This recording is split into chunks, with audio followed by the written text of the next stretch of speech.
China is shaping the future of economic development through its Belt and Road Initiative, an ambitious multi-billion-dollar international push to better connect itself to the rest of the world through trade and infrastructure.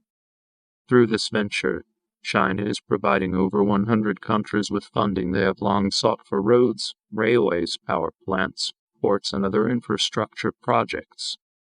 This mammoth effort could generate broad economic growth for the countries involved and the global economy.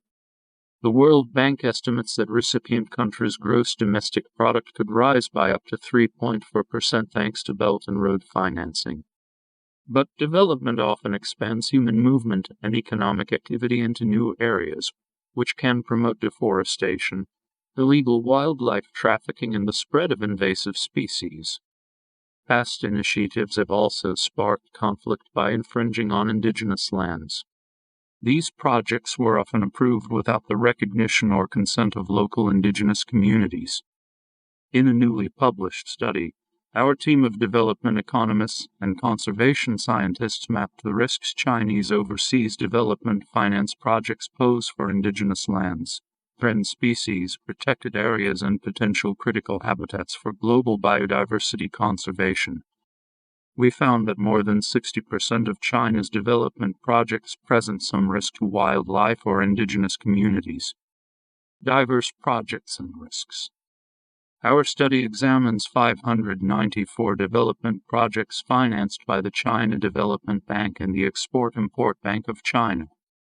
We created a database to track the characteristics and locations of projects that these two policy banks supported between 2008 and 2019.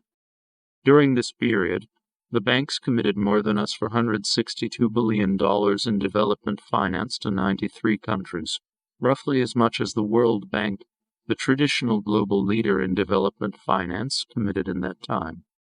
Nearly half of all projects financed by these two banks are located within potential critical habitats. These are areas that might be essential for conservation and require special protection considerations, according to the International Finance Corporation, the unit of the World Bank that promotes private investment in developing countries. Nearly half of all projects financed by these two banks are located within potential critical habitats. These are areas that might be essential for conservation and require special protection considerations, according to the International Finance Corporation, the unit of the World Bank that promotes private investment in developing countries. 1 in 3 of the projects fall within existing protected areas, and nearly 1 in 4 overlaps with lands owned or managed by indigenous peoples. In total, we calculate that China's development finance portfolio could impact up to 24% of the world's